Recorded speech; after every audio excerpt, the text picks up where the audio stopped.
Blessings, everyone. Today has been such an immaculate resonance for the heart chakra. You have to excuse if you hear any fireworks in the background. It's the weekend of the 4th of July and it's been going on, so there is going to be some spectacular firework sounds. But the angels came through this morning and they were just resonating the most beautiful sound. They were singing and it opened up the heart space for me. It was a very deep connection. I was feeling very pulled to someone that I care about this morning, and so it was just a beautiful feeling that put me in awe. And so this evening, to carry through with the energy, they had me doing the heart chakra singing bowl, and now they asked if I would do an oracle reading for the divine counterparts or twin flames. And so what I do this a little different. I use the Hidden Truth Oracle and I take out a card that references what is a dynamic right now that the divine counterparts are going through. And then I would like to take an oracle card from the Keepers of Light, and this is usually who is assisting the divine counterparts through whatever it is that they're moving through at this point. So first I would like to say thank you to Source for allowing me to be a medium of light. And I ask Saint Germain and all the archangels and Divine Mother, please step forward and help me bring a beautiful message for our divine counterparts. I do shuffle, one for Source, one for Spirit, and one for Soul. So that's 3. One more. Okay, and how this works is I just pull in the cards after they've been shuffled, and if one moves up or comes out of the deck, this one has been moved up, and I'm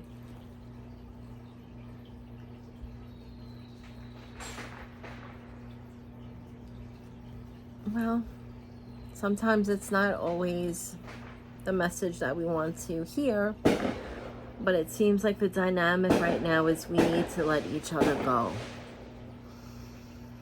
And right away, what I'm feeling with this isn't necessarily always what it seems like at first. I know that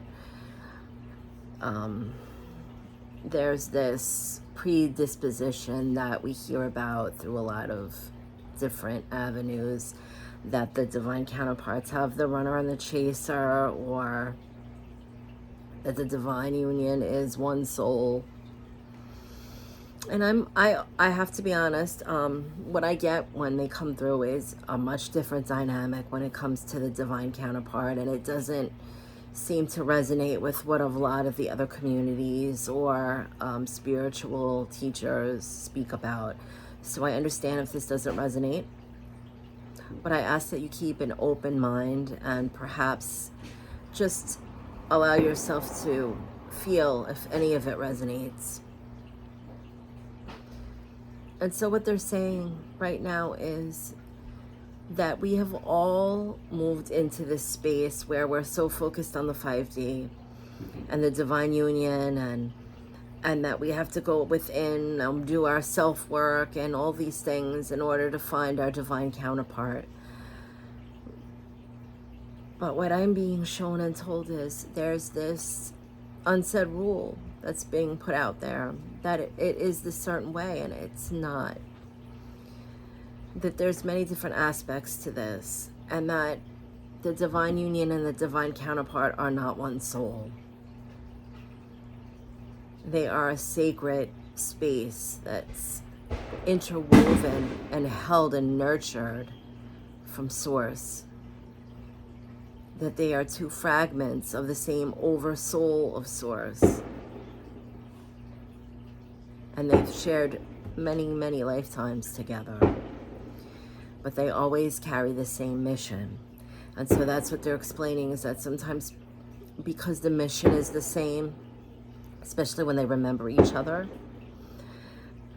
that it feels like it is from the same soul because there's so much intertwined, but it's because they're both resonating at the same exact frequency. And it's a divine union that's blessed and brought together from source. And it's always constantly renewing and recreating within the womb of Divine Mother. And so when they're saying we have to let each other go, Divine Mother is actually stepping forward and saying that the children have to let go of the concept, let go of the stigma, that this isn't carried in that way. That we have, even though we're in a divine union, we have our own story. But this love has a sacred purpose. And there is that sacred remembering. There's not a runner and a chaser. When we start to remember our divine counterpart, we just remember that immaculate promise that we made each other in the light. That as one breathes out, the other breathes in the source light. That the Christ light weaves in between both, and it resonates the same frequency and expands that frequency well beyond infinity. It's an eternal bond. And it's never something that causes someone to want to move away or hide. It's magnetized because it's an equilibrium between two souls that are sharing that space of source and that recognize that in each other. And they just keep bringing that through. It's absolutely beautiful. If I could share the visual that they give of these two lights, two spheres, just intertwining with each other.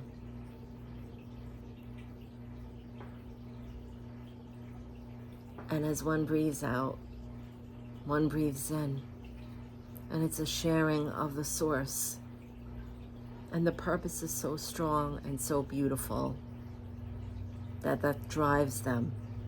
It drives them to heal, to do their inner work, and lift others.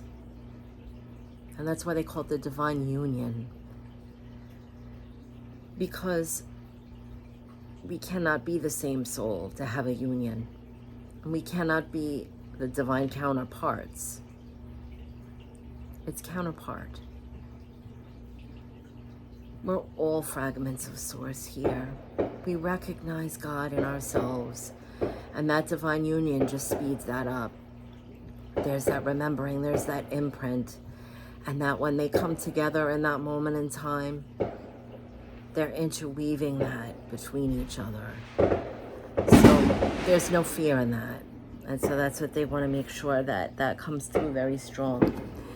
That the dynamic of the runner and chaser that people have come up with is just people fighting their inner wounds.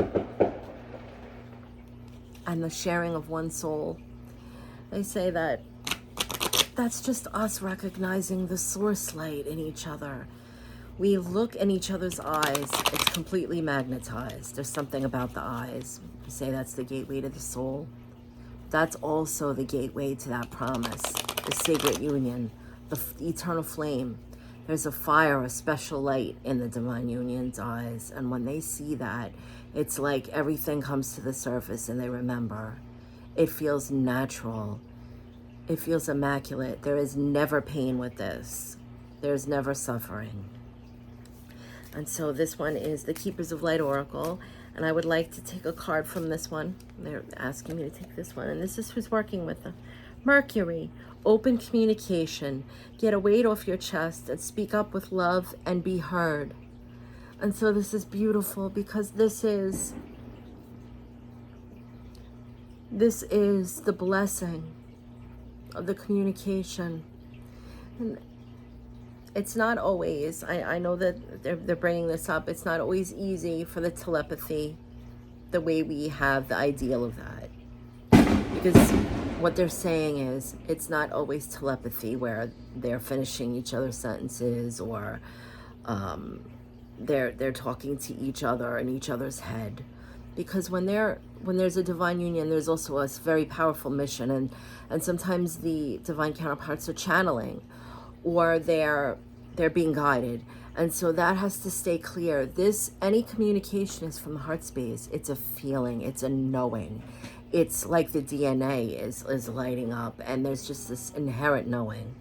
And so Mercury is helping with this communication between them to help level that out, so there's not that idea of that it has to be. We're telepathic by nature. Words are just energetic sounds that we form for the communication in the dense earth school, but where we're from, it's not like that in spirit. When we're in our fullness, our expanded awareness is our consciousness. And one of the divine counterpart might be a little further on and be able to experience that a little bit more profound. There's different clairs that are tuned up too in each soul that's on a journey here. So not everybody has the same clairs. Someone might be able to hear, but someone might get a clair feeling. Or there might be someone who has a clear knowing. And so it depends on what level that each is at with their clairs. And so they're saying that the telepathy can sometimes be a little bit misleading when we hear those words. That a lot of times they feel each other. When one is upset or sad, the other one is feeling it, and they recognize it. And what Mercury is here to do is help us recognize when it's the divine counterpart and not ourselves, because sometimes we can get confused with that, especially if one of them is going through something very emotional, and there's no need to separate with that or go running. That, like we hear, we offer our healing and our love. It's just inherent in us. We know when to pray for each other. So I hope in some way this encourages to open to a different view on this. There's a lot of the dynamics that do resonate, and there's a lot of things that sometimes we just hear it over and over again, that we just adapt this kind of formation of the way we hear divine counterparts and twin flames should be. And so I'm inviting you this evening, and the angels, the guides, are stepping in and inviting you to open up a little bit and give a different perception, a different dynamic to this. So I wish everybody a happy holiday if you celebrate. Much love and many blessings to all the divine counterparts.